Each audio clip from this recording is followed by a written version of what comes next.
My name is Thea Merrill, and I'm 32 years old.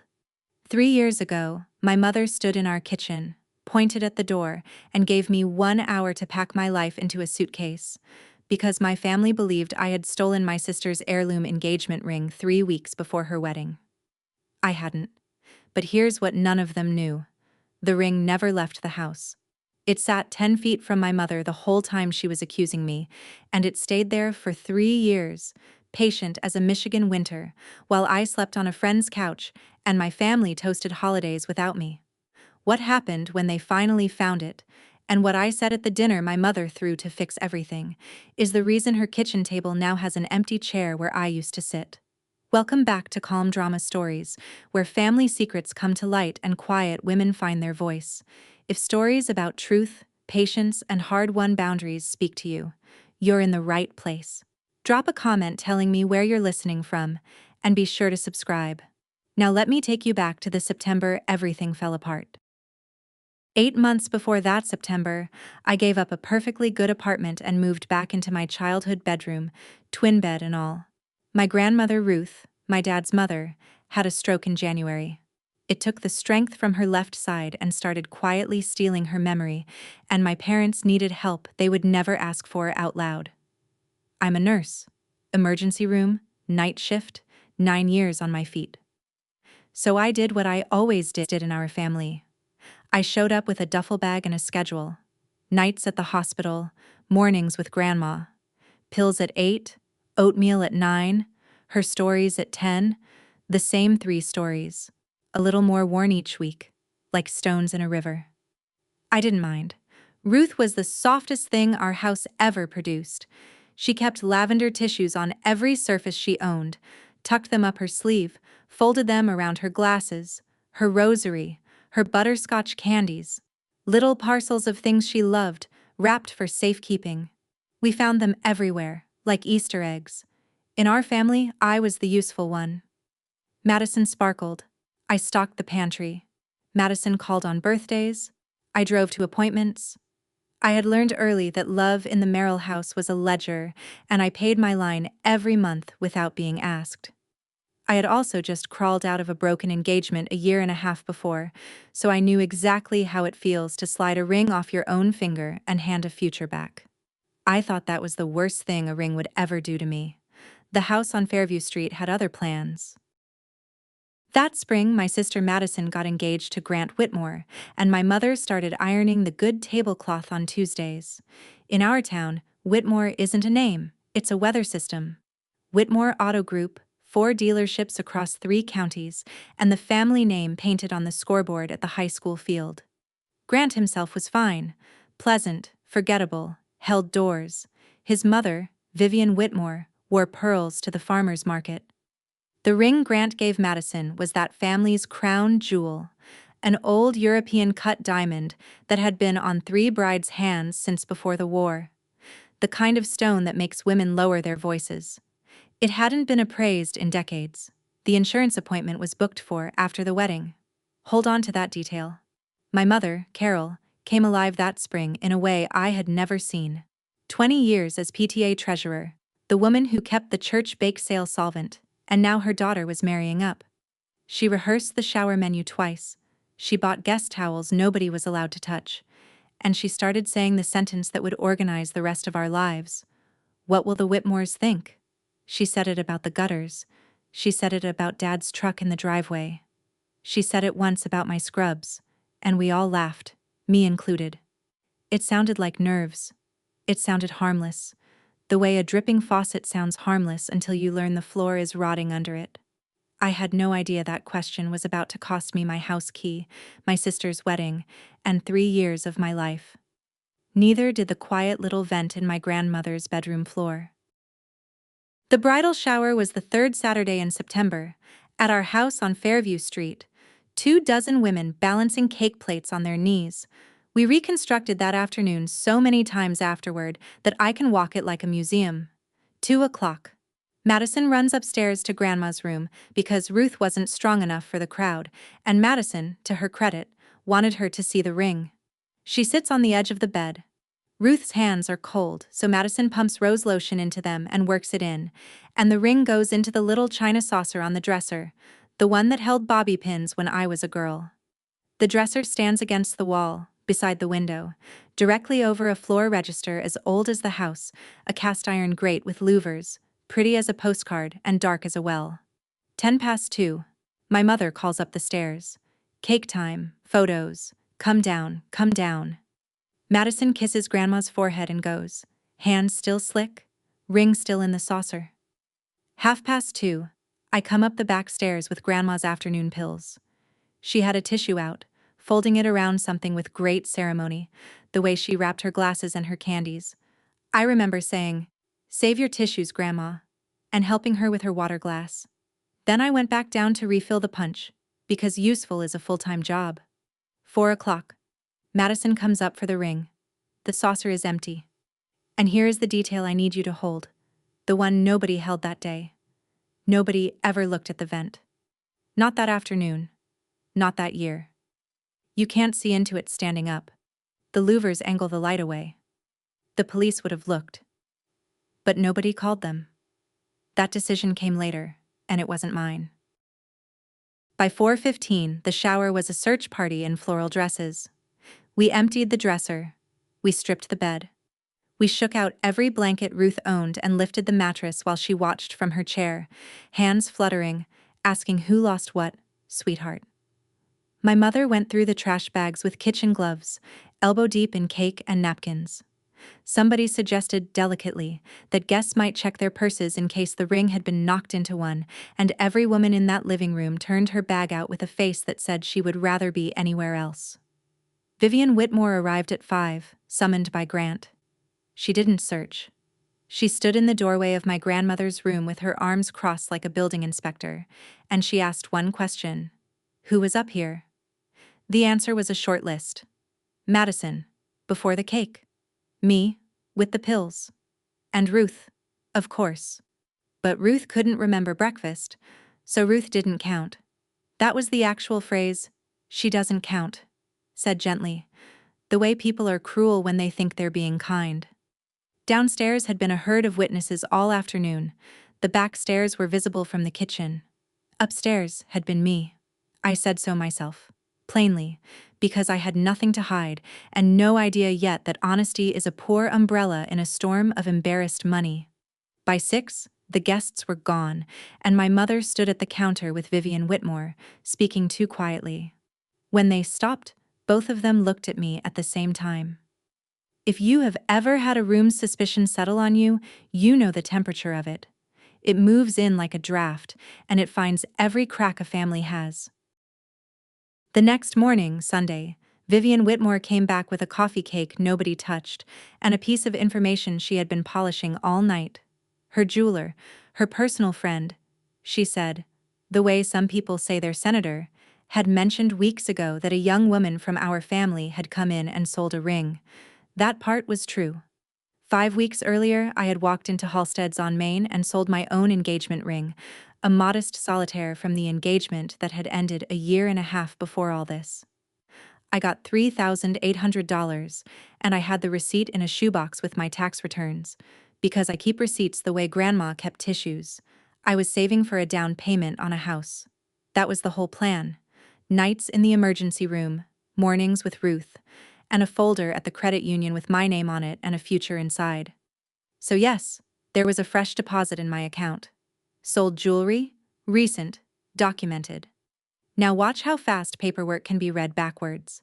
At my mother's kitchen table that Sunday, the receipt didn't prove innocence, it proved familiarity.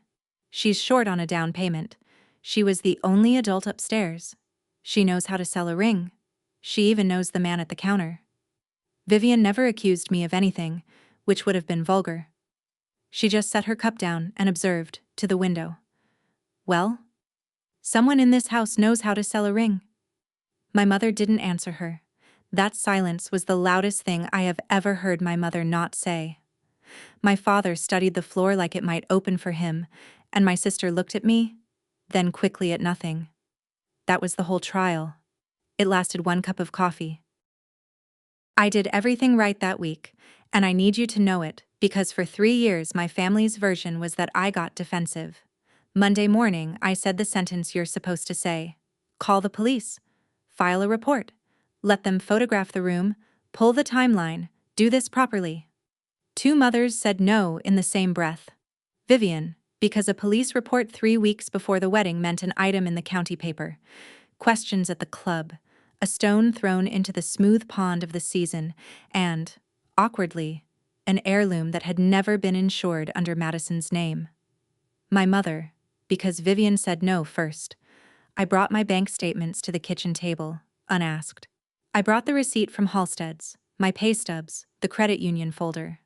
My mother slid them back across the table without putting on her glasses. Nobody thinks you planned it, sweetheart, she said. Stress does strange things to people, a wedding this size, your engagement ending the way it did. The word alleged never entered our house. They skipped straight to forgivable.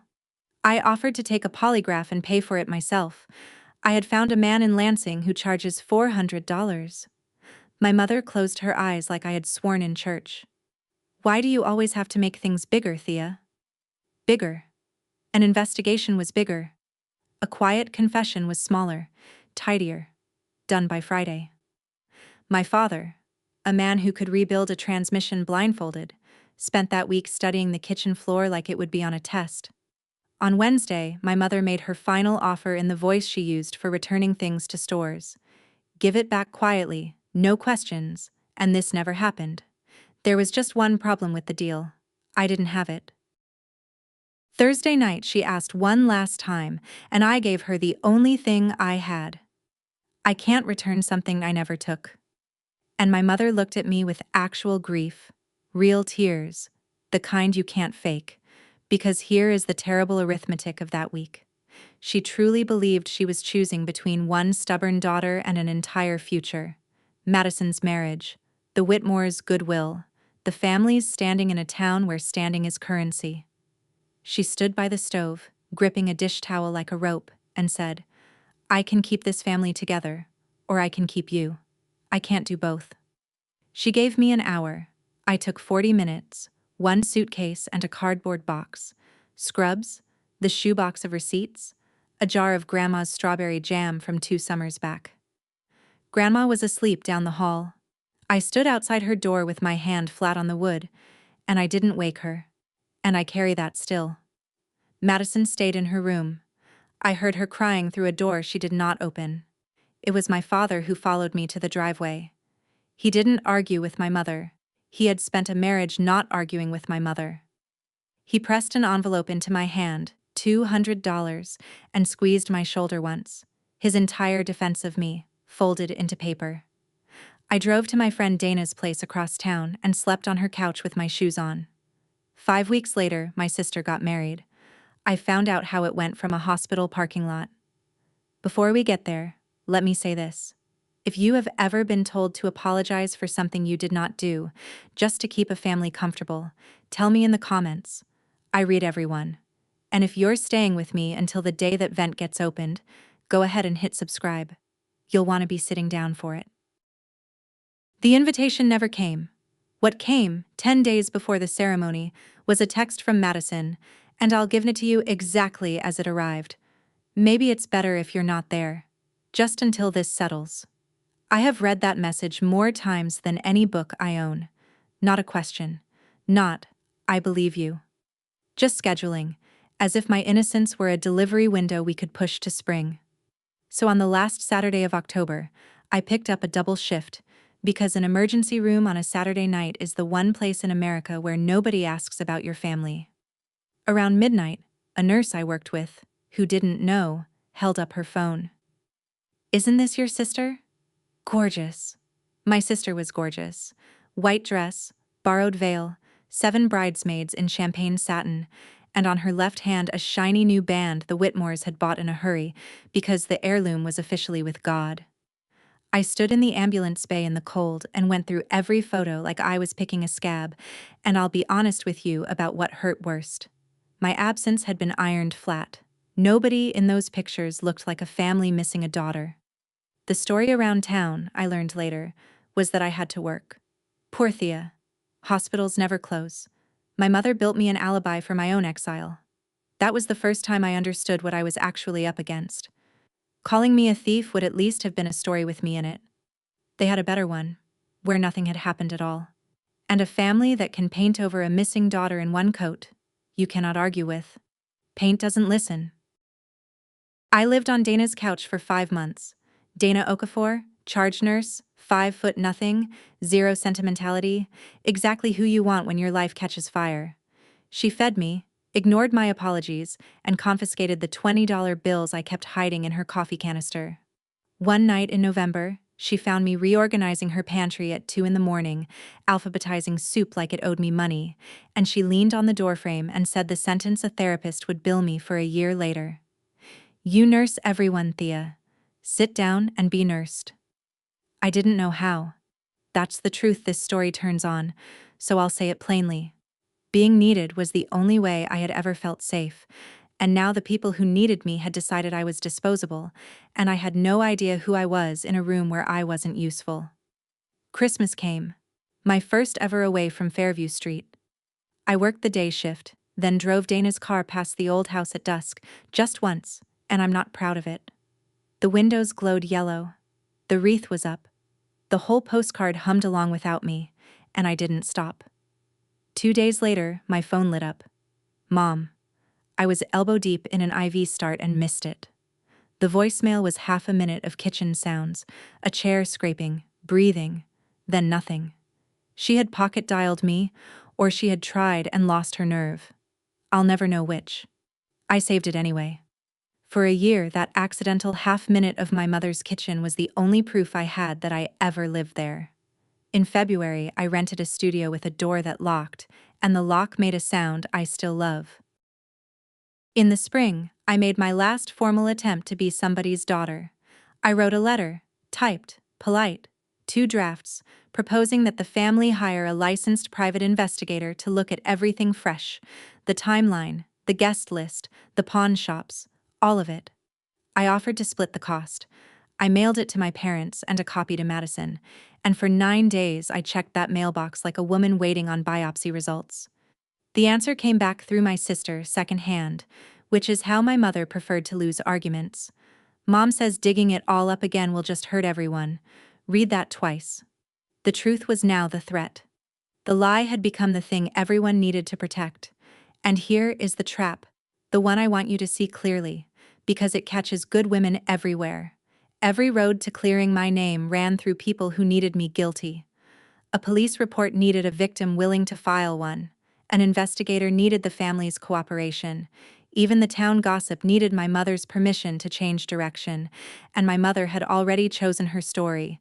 A stressed, jilted daughter did a desperate thing, and a gracious family absorbed it quietly, with dignity. My innocence had no venue. There was no office to visit, no form for this, no appeals window. You cannot subpoena a kitchen. So I did the only thing left. I stopped knocking. I put my head down, worked my shifts, paid my rent, and let the silence set like concrete. 15 months after they put my suitcase on the driveway in December, my mother finally called me on purpose. She had an offer, and it was worse than the silence. She called on a Tuesday using her church voice, the one with no edges. "Thea, honey, it's almost Christmas. This has gone on long enough." For one stupid golden second my chest lifted. I thought the next words were, "We know it wasn't you." What she offered instead was a script. "Say the wedding stress got to you. Say the breakup left you not yourself that year. We'll tell people it was given back and it's over. Nobody will ever mention it again. Come home for Christmas." Every word had been sanded smooth. I could hear the practice in it. She wasn't being cruel. Understand that? Or nothing in this story works. My mother was offering me the only mercy her world contains, re-entry without truth, belonging at the price of a confession. All I had to do was carry the crime so the family could stop carrying the question. I looked around my studio, at the couch from an estate sale, at the one plate drying by the sink. I wanted that Christmas table so badly my teeth hurt. And I heard myself answer, calm as a nurse reading vitals. "I'd rather be homeless with the truth than home with a lie." My mother went quiet for a long moment. Then, softer, almost to herself, the words from the stove, the ones that ran our family. I can't do both, Thea. I hung up before she could hear me come apart. In January, I changed my number. I took a hospice job in Grand Rapids, an hour and 15 minutes west, packed the studio into a rented trailer, and drove out of my hometown at exactly the speed limit, watching it shrink in the mirror. The old door had closed for good, and I was the one who had finally stopped holding it open. Grief and freedom can ride in the same car. Nobody tells you that. Hospice work sounds like sorrow from the outside, and some days it is, but mostly it's the most honest room in America. I sat with dying farmers, dying teachers, one dying judge, and I started keeping an unofficial list of the things people say at the end. They say, "I wish I'd called my brother." They say, "Tell her I know it was never about the casserole dish." Nobody, not once, has ever said, "I'm glad I protected appearances." Nobody dies proud of the neighbor's opinion. That list rearranged me. I found a therapist named Ellen, cardigan and whiteboard, and one Tuesday she looked over my whole over-explained life and said quietly, "You think love is a shift you have to keep covering." I sat with that the way you sit with a diagnosis that explains every symptom you've ever had. Then came the ugly homework. Saying no. I said no to a double on my birthday and sweated like a suspect. I said no to a stranger's request for free medical advice at a barbecue, and the world, insultingly, did not end. And every Sunday at 4 I called Maple Glen, the memory care home back in my hometown, and asked for my grandmother. They had moved her there the first winter after I left. Once there was nobody home during the day to watch her. Some Sundays she knew me whole. "Thea Bird," she'd say, "are you eating?" Some Sundays I was a nice stranger she was happy to chat with. One Sunday she called me the girl who smells like lavender, and I laughed in a grocery store parking lot until it turned into the other thing. I never told her what had happened, and she never asked why I didn't visit.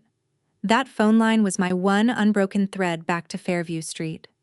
That April, I did something I had never done in my life. I bought a door of my own. The bungalow sat on a maple-lined street on the west side of Grand Rapids, 900 square feet of 1954 optimism, green shutters, a crooked porch light, a backyard just big enough to bury an old life in. I had been renting month to month near the hospital, and I had been saving for a down payment since before Fairview Street went wrong. That famous folder at the credit union, the deposit they had read as evidence, 3 years of night shifts and no vacations. In April, I signed my name at a title office until my hand cramped, and a woman in a blazer slid 2 brass keys across the table like they were nothing, like they weren't the whole point of America. Dana drove up with champagne and a houseplant, and we drank out of moving box mugs on the crooked porch. That night, after she left, I sat at my new kitchen counter and took out my keyring, and there it was, where it had lived since I was 16. The key to my parents' house. Worn brass, square head. The shine loved off it. My mother, in all her tidying of the story, had never asked for it back. For a while I just held it. Then I took a padded envelope from the junk drawer, dropped the key in, and wrote the Fairview Street address on the front. No letter, no note. There is nothing to say that a key can't say better. I mailed my childhood back to my mother on a Tuesday morning, and I kept the 2 brass keys that had my name on the paperwork. She never responded. Not a text, not a card, nothing. It would be a long time before I learned what she did with that envelope, and when I finally did learn it, standing on my own porch, it undid me a little. We'll get there. 2 months later, the Sunday phone line broke. I called Maple Glen at 4 like always, and the front desk girl, Kayla, sweet, choose her pen, put me on hold too long and came back with a stranger's voice. "I'm so sorry. The contact list for Mrs. Merrill has been updated. Calls are family listed only now per the responsible party." The responsible party, on paper, was my father. Grandma was his mother, but anyone who ever knew our house knows whose hand fills out the forms. Dad's name was on the line. Mom's pen did the writing. It had since before I was born. That's not a crime. It's paperwork, and somebody has to do it. But paperwork is a fence, and a fence works on whoever is standing outside it. I explained I was her granddaughter. Kayla knew. Kayla was miserable. Kayla had a list in front of her with my name lined through, and the woman I could hear laughing down the hall by the med cart had no idea I was on the phone. I'm a nurse. I have enforced 100 lists exactly like that one. I knew precisely how legal it was, and I knew precisely what it was for. I wrote grandma letters after that. Big print, short sentences, lavender paper. I'm not above symbolism. 2 came back marked return to sender in my mother's teacher-neat handwriting. The 3rd didn't come back, and I chose to believe somebody read it to her. Hope does chores like that when you won't. I drove past Maple Glen once that summer and watched the aides walk residents around the fountain, too far away to tell if one of them was her. I didn't go in. A scene in a memory care lobby helps nobody, least of all the woman you'd be doing it for. The last thing my grandmother ever gave me was a dial tone, and I didn't know it yet. Grandma died on a Tuesday in October, and I found out on a Thursday, from the internet.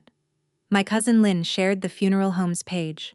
Ruth Merrill, 86, beloved mother and grandmother, joined her husband after a long illness.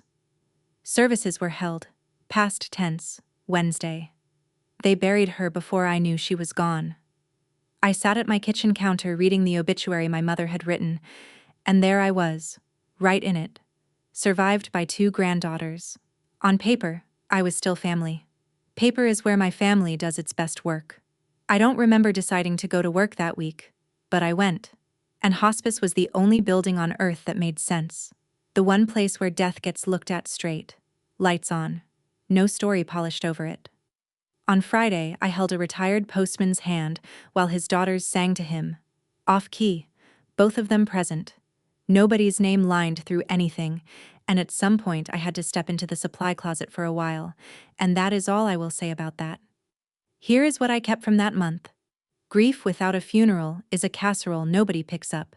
It just sits there, going wrong. I never got the proof of goodbye. The flowers, the folding chairs, the bad coffee, the furniture of it. My mother took that from me, and I honestly don't think it was hatred. It was housekeeping. A loose end tucked in before company came. I can keep this family together, or I can keep you. She had kept it all right, neat as a hospital corner. 3 weeks later, a package with a law office's return address arrived on my crooked porch, and I opened it expecting nothing, because expecting nothing had become my religion. Inside, wrapped in enough bubble wrap to ship a piano, was a dented tin recipe box older than my mother, painted with faded strawberries.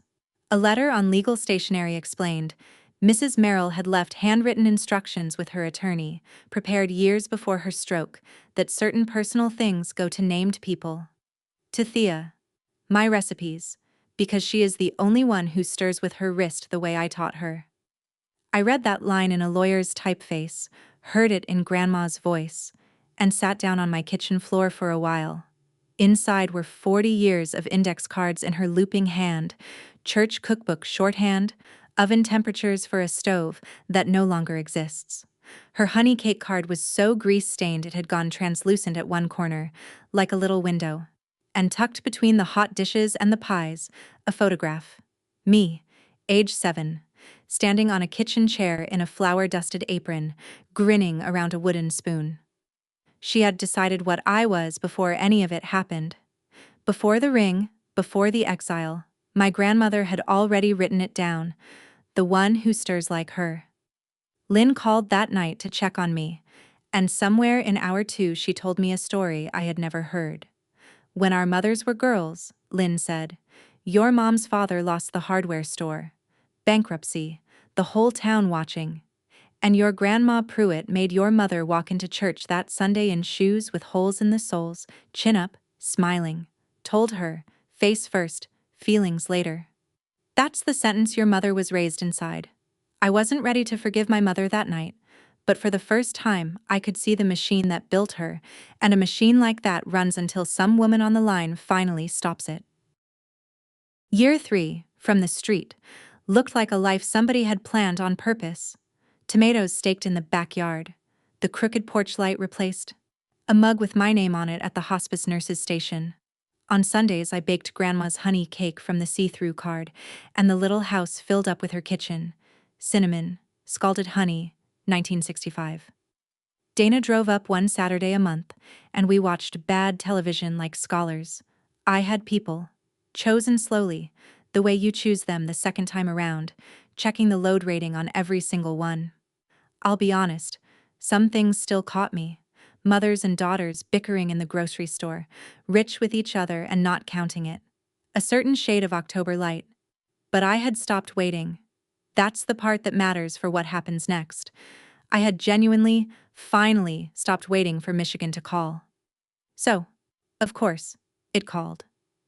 A Thursday in May, 6:15, me watering tomatoes with the phone in my back pocket. 3 missed calls from a number I didn't know, my hometown area code sitting in it like a stone in a shoe. Then the voicemail chime. I stood in my backyard with wet hands and the evening going gold, and some animal part of me knew before I pressed play. The body keeps the old frequencies. It was my father's voice. I hadn't heard it in 3 years, and it had aged, and it was shaking. He had gotten my number from my cousin Lynn. I'd learn. He had carried it in his wallet for a year, never brave enough to use it. Until Tuesday. Thea, it's Dad. Please call me back, honey. Please. They found it. Before I play you the rest, a quick word from me. Not a script. If you ever rebuilt a life out of one suitcase and a friend's couch, put the word rebuilt in the comments so I know I'm not alone out here. And subscribe, because what my family did next, I still hardly believe.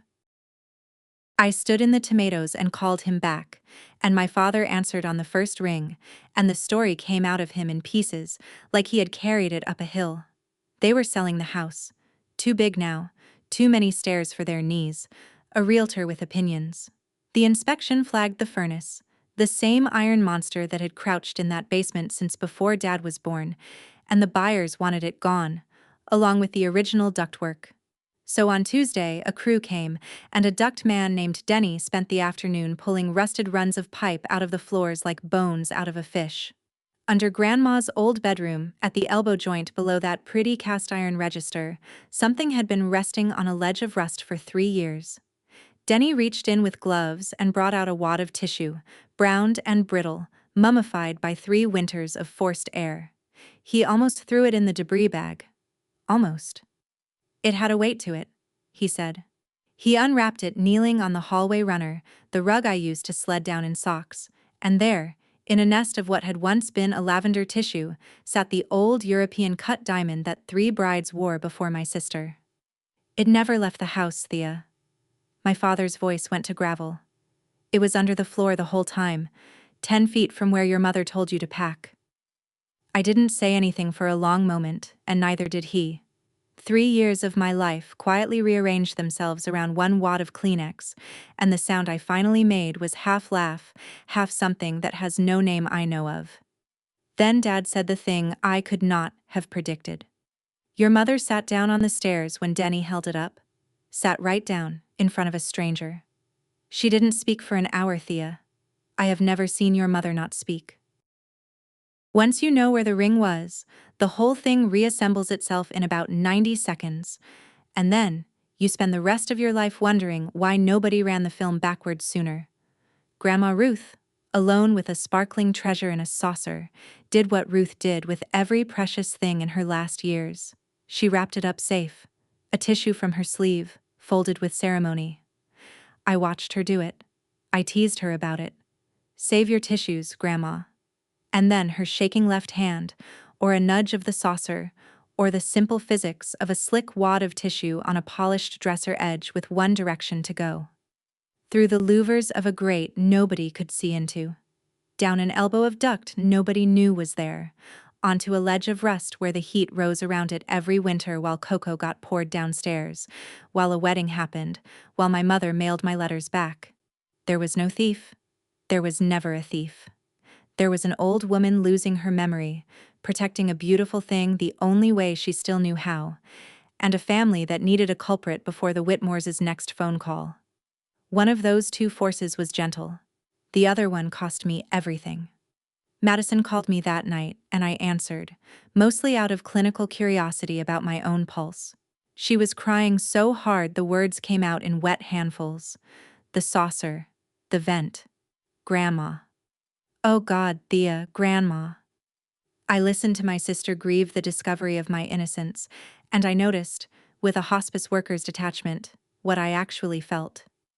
Anger had boiled off years ago. What I felt was colder and stranger. My family had never been cruel.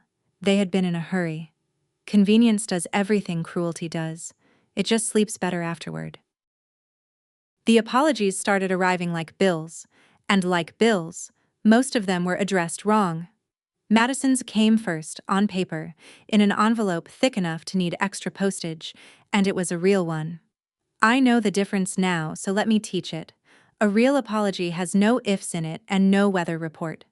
Hers said, I believed the easy story because believing you would have cost me my wedding. It said, I let Mom handle you because I was a coward. It said, I have told Grant's entire family it was never you, starting with his mother, at her own table. No, if you felt hurt? No, that whole misunderstanding. She named what she broke and what it cost, and at the bottom, small. You don't have to answer this. I put it in the recipe box, which is where I keep true things.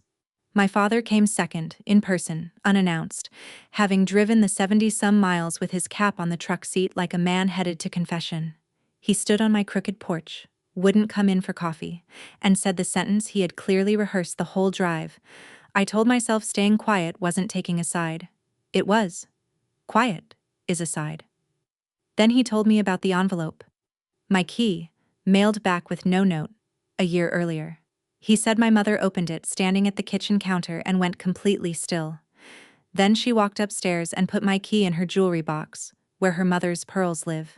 She never said a word about it, he told me, but some nights the box sat open on the dresser. My mother came third by voicemail in her church voice. Thea, honey, we were all hurt by this. The wedding was a hard season for everyone. Let's not lose any more time. There it was. The entire architecture load-bearing. We were all hurt. I set the phone down gently on the counter like it was ill. She found the ring, I thought. She still hadn't come looking for me.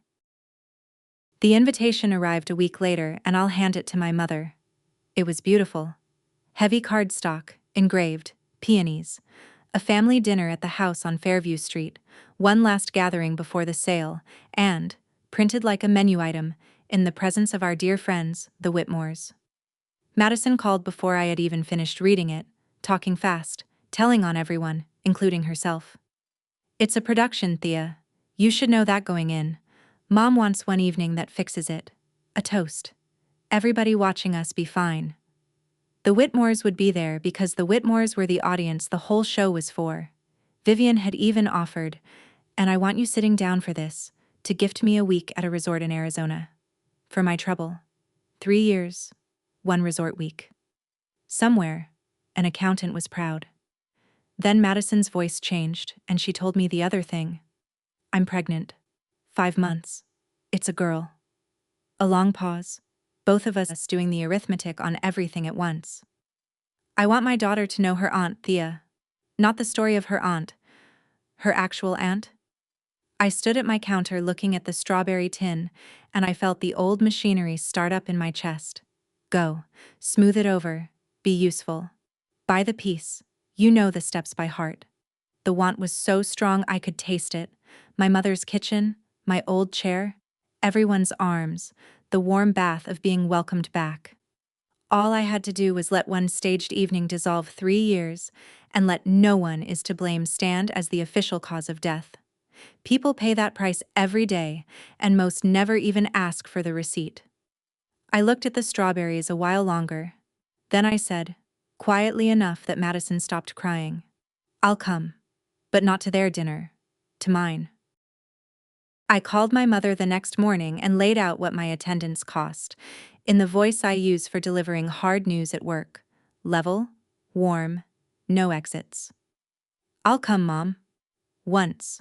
before the house sells. I don't want a resort week. I don't want gifts. I'm not performing forgiveness for the Whitmore's comfort. I'm coming to say something to everyone at once. After that, it's up to each of you, one at a time. She started twice to manage it. Honey, wouldn't it be nicer if... Both times, I let the silence do my arguing, a trick 3 years of practice had finally taught me. She agreed. My mother agreed to terms. The realtor should have put that in the listing. I took the Friday off and drove east the day before the dinner, but not to Fairview Street.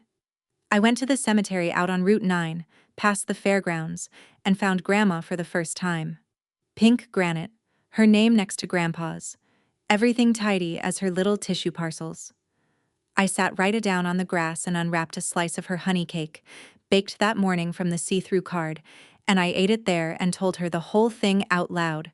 The saucer, the vent, Denny the duct man, all of it. I told her none of it was ever her fault, in case any part of her, anywhere, was still keeping accounts. The wind moved the maples around, and that felt like an answer, or close enough to one. That night, I ironed my good blue dress in a highway motel, and before bed I took one small thing from the bottom of my suitcase and zipped it into my purse pocket, where it couldn't get lost. It had been waiting 3 years for this trip. You'll see it when they do. The house had a for sale sign in the yard with a brass-haired realtor smiling out of it, and I sat in my car at the curb for 1 full minute, looking at the porch where my suitcase once stood. Then I went in. My mother had staged the evening like a memory, the good tablecloth, the wedding china, peonies in Grandma's cut glass vase, tapers lit at 6 in June. Moving boxes stood stacked in the corners with room names written in her neat hand, which gave the whole scene a strange honesty. A house dressing for dinner while it took itself apart. Everyone was already there. Grant, pleasant as ever, relieved to see me in a way that told me plenty about that household's last month. Vivian Whitmore in pearls, air kissing the space beside my ear. So glad. So glad. My father hugged me hard and too long and whispered nothing, because he didn't need to anymore. Madison, 5 months along and lovely, held on to me like a rope in weather, and my mother appeared in the kitchen doorway, apron over silk. 61 years old and somehow smaller than the woman who lives on the stairs of my memory, and she said, in her voice for company, "There she is, our Thea." Our 3 years of exile dissolved into a pronoun. Welcome home by possessive case. I smiled at her and meant about half of it, which was more than I had budgeted for. Then I saw the console table by the stairs. On a doily, facing the room like a product, sat a small velvet box, open. Grandma Ruth's opal ring, the one she wore to church for 60 years, milk and fire. Staged. Waiting. A prop with my name on it. My mother had planned a reunion. What she got was a reckoning. The quiet kind. The kind you can serve on wedding china. Dinner was pot roast because my mother fights with the weapons she trusts, and it was good. I'll give the pot roast its due. For 20 minutes we managed the weather, the baby, the buyers, and their inspector. Then my mother stood, chimed her glass with her ring finger, and unrolled the evening's real agenda. Denny found more than a ring in that vent, she began, and she had rehearsed. There were pauses built into it. He found proof that this old house plays tricks. This house took our beautiful ring and kept it, and we spent 3 hard years not knowing what to think. Not knowing. I set my fork down. Mistakes had been made, apparently by the architecture. The culprit had louvers. No one is to blame, my mother said, arriving at her thesis with her chin high, and I watched Vivian Whitmore nod like a judge accepting a plea. What matters is that our family is whole again. Tonight we close that chapter, forever. Vivian raised her glass. Families heal. Grant raised his because his mother's was up. Madison's hand lay flat on her belly, her eyes on me. My father did not touch his glass. He sat with both hands on the tablecloth, looking at them, an honest man arriving late at the last table of a long war. And then my mother did the thing she had staged the entire evening around. She brought the velvet box from the console, set it beside my plate with the opal glowing in the candlelight, and rested her hand warm on my shoulder. "Grandma would want you to have it," she said. "Welcome home, sweetheart." The room lifted its glasses and waited for me to complete the picture. The candles hissed. Somewhere under the floor, clean new ductwork moved June air through a house with no secrets left in it. I looked at the ring for a long moment. Then I folded my napkin. I didn't touch the box. I folded my napkin beside my plate, the way you fold things when your hands need supervising, and I said, in a voice I had practiced on nobody, "Before I take anything from this table, can somebody at it say what actually happened?" Out loud, just once. You could hear the candles burn. My mother's smile held its position like something under orders. "Sweetheart," she said, "we've all agreed." "No, Mom," I said gently. "You've all agreed.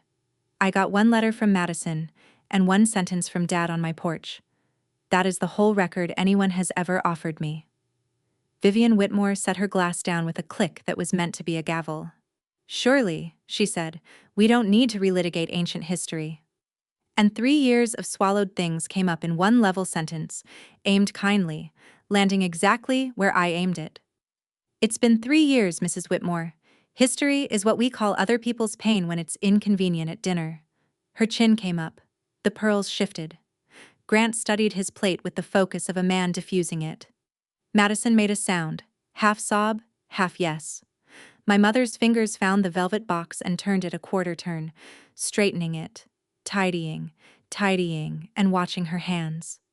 I finally understood something that took the anger out of my knees. She genuinely could not say the sentence I was asking for. Some part of my mother had been built without the room that sentence lives in. Her mother had seen to that, and her mother's mother before. A whole hallway of women with their chins up in ruined shoes. The silence went on long enough to grow furniture. And then, beside me, chair legs scraped the floor. Slow and deliberate, wood on wood, the sound of every family dinner of my childhood. My father put down his napkin and stood up. "What happened?" my father said to the whole table in a voice that shook and held anyway, "is that our daughter told the truth, and we chose the wedding." The words landed like something soft and enormous.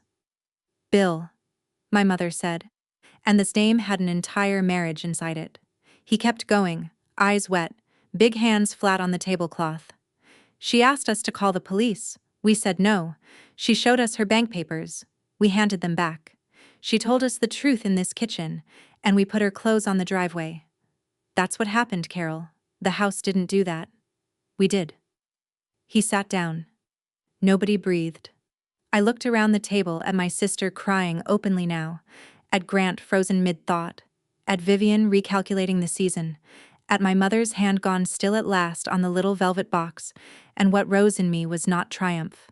It was lightness. Somebody else was finally carrying it. I stood up, and I said my piece in the voice hospice gives you, the one that can hold a hand and a line at the same time. "I forgive you. All of you. I mean it. Madison, your letter was brave, and I keep it with Grandma's recipes. Dad, you just paid your debt in full, at your own table. And Mom." Her eyes came up, bright with something between hope and terror. "I forgive you too. All of it, truly. For free." I let that sit, and then I finished the sentence 3 years had been writing. "But forgiveness is the only free thing tonight, Mom. You found the ring. You never came looking for me." She flinched like the words had weight, and they did. I had carried them an hour and 15 minutes and 3 years. "You told me once you could keep this family together or keep me. You could have kept both, Mom. You just never tried." Then I slid the velvet box back across the tablecloth, softly, until it rested against her wrist. "I don't want Grandma's ring. She already left me exactly what she meant me to have. It's enough." My mother broke. Anyone watching would tell you the same, and the Whitmores were watching, which was the one cost my mother had never budgeted for. Her voice cracked up an octave, decades of composure going the way of the old furnace. "You think I wanted any of this? You think it was easy?" Her hands shook. The wedding china rang. When my father lost everything, my mother put me in church shoes with holes in them and told me to smile. 60 people watching. Smile. Face first. That is how a family survives. Nobody at that table moved. Vivian Whitmore looked down and found her plate suddenly fascinating. And I have to tell you what I felt, because it surprised me. I saw Lynn's Story standing in front of me in an apron over silk. My mother at 15, chin up in ruined shoes, learning forever that a family's face outranks a family's daughters. Learning it from her mother, who learned it from hers. A relay of women handing down the same stone and calling it strength. I came around the table and stood close, no audience in my voice at all. I know, Mom. Somebody did it to you first. That's the saddest part of this whole thing. It felt like love to you. Her face did something I had never seen it do. A slow landslide, 60 years of weather letting go at once. Then I turned to my sister, because the next part belonged to her, and I put my hand on the back of her chair. Your daughter will never have to earn a seat at my table. Whatever she breaks, whatever she loses, whoever she disappoints. She gets believed first and loved anyway. That chain ends with me. Madison pressed her hand down over mine, hard, like a signature on something binding. Then I did the last of the evening's business standing in the doorway between the dining room and the front hall, in list form, because lists are how nurses love people. Dad. Sunday coffee, my house, every other week. You bring the cinnamon rolls? I'll teach you the West Side shortcuts. And I took the small thing out of my purse. A worn envelope. The $200 he had pressed into my hand on the driveway 3 years before. Never spent, carried through 2 moves like a splinter and a keepsake at once. I tucked it into his shirt pocket and patted it flat. Coffee's on you for a while. He laughed the way men laugh so they won't do the other thing. Madison, when that baby comes, I'll be in the hallway with my badge on. First aunt on duty. Call me at any hour. I mean that clinically. Then, Mom. She straightened, still holding the velvet box. The day you can say I was wrong, call me. Not we. Not everyone. Not the house. You say those words, and I'll answer on the first ring. That's a promise, and you have never once known me to break one. Forgiveness is free, Mom. Trust is earned. You taught me that. You just never thought I'd be the one keeping the ledger. She followed me to the door, and at the last moment she reached into her apron pocket, and her hand came out open, and my breath went sideways. The old brass key, square head, shine loved off. 3 years in a jewelry box next to her mother's pearls, and tonight, of all nights, carried in her apron like hope. This is still your home, she said. It will always. I closed her fingers back over it, gently, the way I do with patients who try to hand me their worry. I have my own keys now, Mom. And I walked out past the wedding china and the peonies and the for sale sign, and I did not look back at the porch. Everything I had ever left on it was already in the car.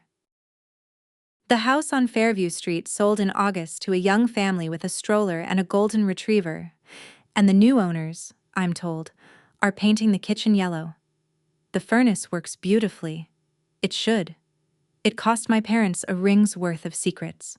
Dad comes every other Sunday, an hour and 15 minutes each way, and he has never once been late. A man doing penance in cinnamon rolls. And I let him. Because penance with coffee in it is just called a relationship. In September, my niece arrived, 7 pounds and furious, and they named her Ruth. Ruthie. I was in the hallway when she was born, badge on, exactly as promised, and when Madison put her in my arms, she said, "Here's your Aunt Thea. She's the one who will believe you." The heirloom diamond went back onto my sister's hand, and she told me she is keeping the whole story attached to it, every chapter, for Ruthie to inherit along with the stone, the saucer, the vent, the 3 years, all of it. A ring with a warning label. Finest heirloom that family has ever owned, if you ask me. My mother sent a card in October. Cream, from the nice rack, her teacher neat hand. It said, I was wrong. Not the house. Me. And then Mom. There was no we anywhere on it. I sat with it for a day and then I called her, and we talked for 10 minutes about the weather and Ruthie's baptism gown, and it was awkward and small and completely real. You don't rebuild with a bridge. There is no such thing. You rebuild with a brick. And that call was a brick, and there has been a brick most weeks since. Vivian Whitmore still tells the polite version at the club, I hear. The house. The vent? Such an ordeal for everyone. I let her. Peace and truth don't always live in the same house, and I finally know my mother well enough to know which one she can afford. Mine has room for both. Mine has boundaries instead of staging. It's Sunday morning as I finish telling you this. There's a honey cake in the oven, the third one this month, which is Dad's fault, and the whole house smells like my grandmother's kitchen, which is to say, like being believed. Her recipe card is propped on the little ceramic dish by the sink, the grease-stained one, gone see-through at the corner like a window with a view of 1965. That dish was made for holding a woman's rings while she washes her hands. It holds no rings. It holds a card that says, in fading pencil, stir with your wrist, and that is the entire inheritance I ever needed. By the front door there's a wooden hook, and on the hook hangs one ring of keys, 2 brass keys, both mine. The deadbolt turns with a sound I have loved for 3 years now, and every single person who walks through that door is somebody who came looking for me. If I could carve one line over every kitchen door in America, it would be this: forgiveness is free. And I handed it out at that table and have not missed it once, but trust is earned, and a seat at my table is something nobody wins back with a ring and a toast. That's my story. 1 ring, 1 vent, 3 years, and a key I finally kept for myself. If this reminded you that forgiving someone doesn't mean handing them your front door key, take it as your sign today, and set the one boundary you've been putting off. Share this with someone rebuilding their own table. Drop a comment, hit subscribe, and I'll see you in the next one.